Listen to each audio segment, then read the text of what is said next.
ಪ್ರಮುಖ ದೇವಾಲಯಗಳಲ್ಲಿ ಹೊನ್ನಾದೇವಿ ದೇವಸ್ಥಾನವೂ ಕೂಡ ಒಂದು. ಹೊನ್ನಾದೇವಿ ದೇವಸ್ಥಾನದ ಹಿಂದೆ ಪಾತಾಳ ಗಂಗೆ ಇದೆ. ಬೇಸಿಗೆಗಾಲದಲ್ಲಿ ನೀರು ಇಲ್ಲಿ ಮೇಲಕ್ಕೆ ಬರುತ್ತದೆ, ಮಳೆಗಾಲದಲ್ಲಿ ನೀರು ಕೆಳಕ್ಕೆ ಹೋಗುತ್ತದೆ. ಶಿವಗಂಗೆ ಬೆಟ್ಟದ ತುದಿಯಲ್ಲಿ ಏಕಶಿಲೆಯಿಂದ ನಿರ್ಮಿತವಾದಂತಹ ಬೃಹತ್ ನಂದಿಯ ವಿಗ್ರಹವಿದೆ. ಇದಲ್ಲದೆ ಒಳಕಲ್ಲು ತೀರ್ಥ ಕೂಡ ಇಲ್ಲಿ ಜನರನ್ನು ಆಕರ್ಷಿಸುತ್ತದೆ. ಶಿವಗಂಗೆ ಬೆಟ್ಟದಲ್ಲಿ ನೀರಿನ ಬುಗ್ಗೆ ಇದು, ಅದು ಒಳಕಲ್ಲಿನ ಆಕೃತಿಯಲ್ಲಿದೆ.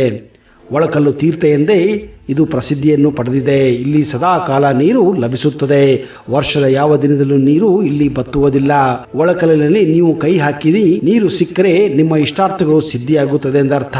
ನೀರು ಸಿಗಲಿಲ್ಲ ಅಂದರೆ ನೀವು ಬೇಡಿದ ಕಾರ್ಯ ಈಡೇರುವುದಿಲ್ಲ ಎಂಬುದು ಭಕ್ತಾದಿಗಳ ನಂಬಿಕೆಯಾಗಿದೆ.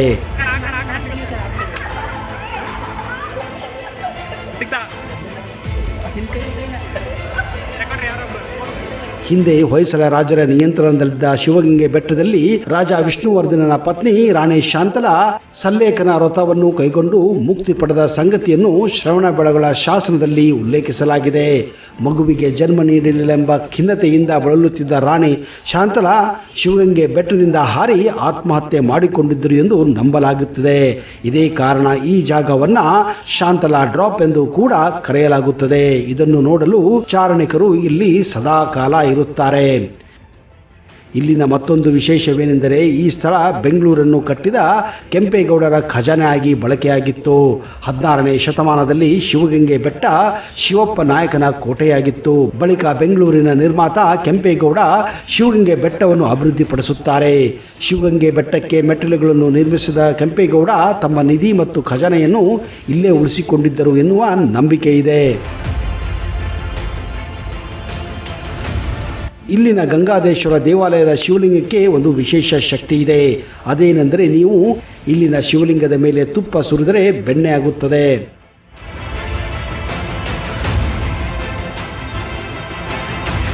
ಹೀಗೆ ಇಲ್ಲಿ ಉತ್ಪತ್ತಿಯಾದ ಬೆಣ್ಣೆಯನ್ನು ಸವಿದರೆ ಸರ್ವರೋಗ ಗುಣಮುಖವಾಗುತ್ತದೆ. ತುಪ್ಪ ಕಣ್ಣಿಗೆ ಹಚ್ಚಿದರೆ ಕಣ್ಣಿನ ದೋಷ ಕೂಡ ನಿವಾರಣೆ ಆಗುತ್ತದೆ ಎನ್ನುವ ನಂಬಿಕೆ ಕೂಡ ಇದೆ.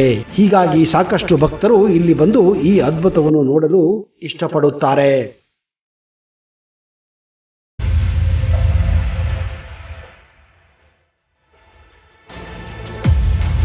ಪ್ರತಿ ವರ್ಷ ಮಕರ ಸಂಕ್ರಾಂತಿಯ ಹಬ್ಬದಂದು ಶಿವಗಂಗೆಯಲ್ಲಿ ಜಾತ್ರೆ ನಡೆಯುತ್ತದೆ.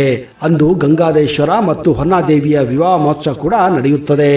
ಆ ದಿನ ಬೆಳಗ್ಗೆ ಬೆಟ್ಟದ ಮೇಲಿನ ಕಲ್ಲಿನಿಂದ ಗಂಗಾ ಜಲ ಹೊರಹೊಮ್ಮುತ್ತದೆ. ಇದೇ ಜಲದಿಂದ ಹೊನ್ನಾದೇವಿಯನ್ನ ಹಾಗೂ ಗಂಗಾದೇಶ್ವರನಿಗೆ ಧಾರೆಯನ್ನೆರೆಯುತ್ತಾರೆ.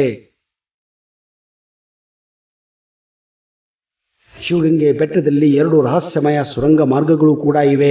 ಒಂದು ಸುರಂಗ ಮಾರ್ಗದಲ್ಲಿ ಸಾಗಿದರೆ ಶ್ರೀರಂಗಪಟ್ಟಣ ತಲುಪಬಹುದು. ಮತ್ತೊಂದು ಸುರಂಗ ಮಾರ್ಗದ ಮೂಲಕ ನೀವು ಹೋದರೆ ಬೆಂಗಳೂರಿನ ಗವಿಗಂಗಾಧೇಶ್ವರ ದೇವಾಲಯಕ್ಕೆ ಸಂಪರ್ಕ ಹೊಂದಿದೆ ಎನ್ನಲಾಗಿದೆ. ಆದರೆ ಈಗ ಈ ಸುರಂಗ ಮಾರ್ಗಗಳಲ್ಲಿ ಅಪಾಯ ಕೂಡಿದ್ದರಿಂದ ಈ 2 ಸುರಂಗ ಮಾರ್ಗಗಳನ್ನ ಮುಚ್ಚಲಾಗಿದೆ.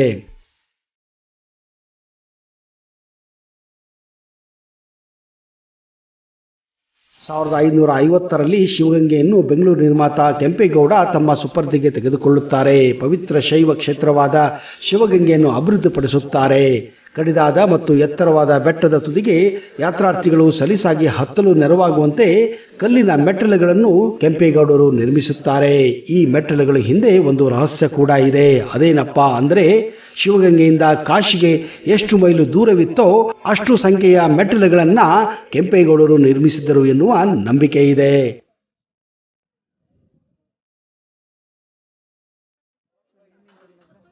ಅಂದಹಾಗೆ ಇಂತಹ ವಿಶೇಷವಾದಂತಹ ಬೆಟ್ಟ ದಾಬಾಸ್ಪೇಟೆಯಿಂದ ಕೇವಲ 10 ಕಿಲೋಮೀಟರ್ ದೂರದಲ್ಲಿದೆ.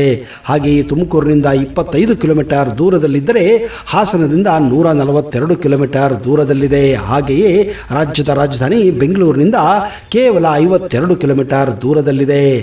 ಒಂದು ವೇಳೆ ನಿಮಗೆ ಈ ವಿಡಿಯೋ ಇಷ್ಟವಾದಲ್ಲಿ ಜೈ ಗಂಗಾದೇಶ್ವರ ಎಂದು ಕಮೆಂಟ್ ಬಾಕ್ಸಲ್ಲಿ ಹಾಕಿ. ಇಂತಹದೇ ಉಪಯುಕ್ತ ಮಾಹಿತಿಯೊಂದಿಗೆ ಮುಂದಿನ ಸಂಚಿಕೆಯಲ್ಲಿ ಮತ್ತೆ ಬರುತ್ತೇನೆ. ಅಲ್ಲಿಯವರೆಗೆ ಜೈ ಹಿಂದ್, ಜೈ ಕರ್ನಾಟಕ. ನಿಮಗೆಲ್ಲ ಶುಭವಾಗಲಿ.